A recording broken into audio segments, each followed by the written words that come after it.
Good morning बच्चों। आज का हमारा टॉपिक है राष्ट्रीय कृषि एवं ग्रामीण विकास बैंक। इसको शॉर्ट में हम नाबार्ड शब्द भी इसके लिए यूज़ करते हैं। तो शॉर्ट में इसका नाम है नाबार्ड। तो हम इसके आज कार्य देखते हैं। तो नाबार्ड बैंक की स्थापना 12 जुलाई 1982 को हुई थी। तो जो कृषि पुनर्वित्त एवं विकास निगम को ग्रामीण साख एवं वित्त व्यवस्था के लिए असफल माना गया, इसीलिए राष्ट्रीय कृषि एवं ग्रामीण विकास बैंक की स्थापना की गई। और इसमें भारत सरकार ने एक विधेयक पारित करके नाबार्ड की स्थापना की थी। नाबार्ड के लिए भारत सरकार एवं रिजर्व बैंक के द्वारा 50-50 करोड़ रुपए की पूंजी लगाई गई, यानी कि इसकी स्थापना 100 करोड़ रुपए की पूंजी से हुई, जिसमें 50-50 करोड़ रुपए प्रारंभिक पूंजी केंद्र और रिजर्व बैंक और भारत सरकार की थी।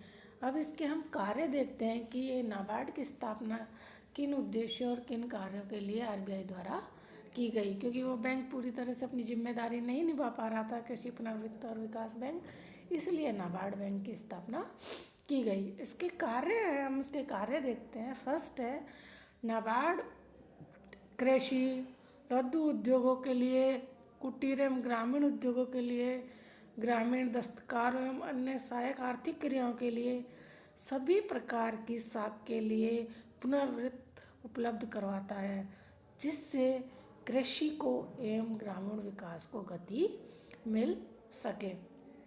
यानी कि जो ग्रामीण क्षेत्र है उसके पूरा डेवलपमेंट करने का सारा अधिकार नाबार्ड को दे दिया गया कि आप इस तरीके की नीति बनाएं जिससे ग्रामीण क्षेत्र का विकास हो सके। इस नेक्स्ट कार्य है ये बैंक कुटीर उद्योगों के लिए, लघु एवं ग्रामीण उद्योगों के विकास हेतु केंद्रीय सरकार, राज्य सरकार एवं योजना आयोग के कार्यों में समन्वय स्थापित करता है। यानी कि केंद्रीय सरकार द्वारा जो ग्रामीण क्षेत्रों कृषकों के लिए जो योजना बनाती हैं, राज्य सरकार बनाती हैं, जो हमारा नीति आयोग बनाता है, जो वर्तमान में योजना आयोग का नाम बदल के नीति आयोग हो गया है, तो जो योजना बनाते हैं इनका संचालन सुचारू रूप से हो सके, इन तीनों में भी ये कोऑर्डिनेशन बनाए रखने की कोशिश करता है, जिससे कि जो योजना बनाई गई है वो धरातल पर आए और लोगों को, किसानों को उनका फ़ायदा मिले। नेक्स्ट है ऋण संबंधी आवश्यकताओं को पूरा करने के लिए ये बैंक भारत सरकार, विश्व बैंक, अभी हमने राज्य सरकार और केंद्र सरकार और योजना आयोग देखा, लेकिन ये और भी कार्य करते हैं। बैंक भारत सरकार, विश्व बैंक, अन्य द्विपक्षीय एवं बहुपक्षीय एजेंसियों से धन प्राप्त करेगा।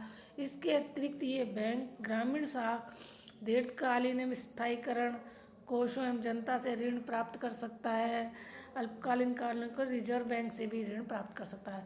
अगर नाबार्ड बैंक को पैसों की आवश्यकता होती है तो ये आरबीआई से अल्पकालीन ऋण भी प्राप्त कर सकता है, क्योंकि योजनाओं का सफलतापूर्वक संचालन हो, इसके लिए इसको जो भी आवश्यकता पड़ती है वो आरबीआई से कर सकता है। नेक्स्ट है ये बैंक ग्रामीण साख एजेंसियों, राज्य सरकारी बैंक है, क्षेत्रीय ग्रामीण बैंक है, भूमि विकास बैंक है आदि के लिए दीर्घकालीन, अल्पकालीन व मध्यकालीन तीनों प्रकार के ऋण उपलब्ध करवाता है।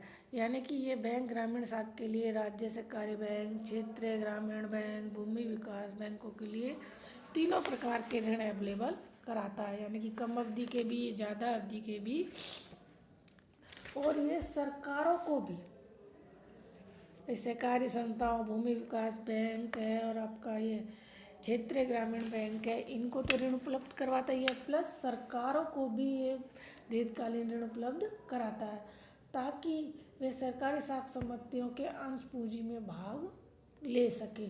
ये बैंक केंद्रीय सरकार द्वारा स्वीकृत किसी भी ग्रामीण विकास संस्था को ऋण दे सकता है और उसकी पूंजी में भाग ले सकता है।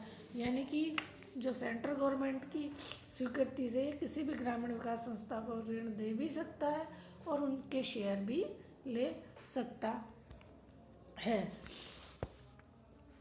नेक्स्ट है ये बैंक कृषि एवं ग्रामीण विकास के लिए ये बैंक प्रादेशिक ग्रामीण विकास एवं सरकारी बैंकों का निरीक्षण का कार्य भी करता है, यानी कि जिससे समय समय पर रिपोर्ट आती रहे, और अगर उनकी स्थिति, बैंकों की स्थिति खराब है या उनको हेल्प करनी है या योजना का सही तरीके से क्रियान्वयन नहीं हो रहा है, तो निरीक्षण के दौरान वो आवश्यक दिशा निर्देश भी दे सकता है। ये बैंक कृषि एवं ग्रामीण विकास के लिए अनुसंधान कार्यों को भी बढ़ावा देता है, कि जो नए नए इनोवेशन हो, रिसर्च हो, जिससे नई नई थीम निकल कर आए, जिससे कि कृषि को और ग्रामीण विकास को और ज़्यादा गति दी जा सके। क्योंकि ये बैंक इनके लिए नए नए इनोवेशन करेंगे, क्योंकि परंपरागत जो विधियाँ हैं काफ़ी पुरानी हो चुकी है, तो नई से उनका विकास तेज गति से होगा। सहकारी साख समितियों की हैं। लास्ट में अल्पकालीन ऋणों के लिए रिजर्व बैंक से भी ऋण प्राप्त कर सकते हैं, जैसे हमने ऊपर भी कहा था। तो जो आरबीआई और सेंटर की इसमें 50-50% साझेदारी है, और ये गवर्नमेंट के लिए भी ऋण देता है, और आरबीआई ये नाबार्ड के लिए भी ऋण उपलब्ध कराता है। इनका निरीक्षण करना, दिशा निर्देश करना, सरकार द्वारा जो भी योजनाएं बनाई हुई है, नीति आयोग द्वारा, राज्य सरकार के उनमें समन्वय स्थापित करना, जिससे कि वो पूर्ण रूप से और सफलतापूर्वक उनका संचालन हो सके और देश के विकास को गति मिल सके। क्योंकि ग्रामीण क्षेत्रों का विकास होगा तभी देश का विकास भी अच्छी तरह संभव हो पाएगा, उसके बिना विकास संभव नहीं हो पाएगा। यानी कि नाबार्ड की महत्वपूर्ण भूमिका है ग्रामीण विकास के लिए। तो ये नाबार्ड है अल्पकालीन, मध्यकालीन, दीर्घकालीन सभी प्रकार के ऋण उपलब्ध करवाते हैं, सरकार को भी और समितियों को भी कराते हैं। और पिछड़े हुए क्षेत्रों, पिछड़े नाबार्ड है जो बैंकिंग दृष्टि से जो पिछड़े हुए क्षेत्र हैं, जैसे है उत्तर प्रदेश है, बिहार है, मध्य प्रदेश है, राजस्थान है, उड़ीसा है आदि को अधिक सहायता देते हैं, ताकि कृषि क्षेत्र में विनियोग बढ़ाने का प्रयास हो सके। बैंक सहकारी समितियों के पुनर्गठन के लिए मार्गदर्शी सिद्धांत भी बनाए हैं। ये सहकारी साख समितियों में समन्वय पर भी बल देते हैं। रिजर्व बैंकों को सुझावों में ध्यान रखकर अल्पकालीन और मध्यकालीन साख में भी समन्वय बनाने का प्रयास करते हैं। तो इस प्रकार नाबार्ड कृषि एवं ग्रामीण साख व्यवस्था को सुदृढ़ करके कृषि एवं ग्रामीण विकास में अपनी महत्वपूर्ण भूमिका अदा कर रहा है।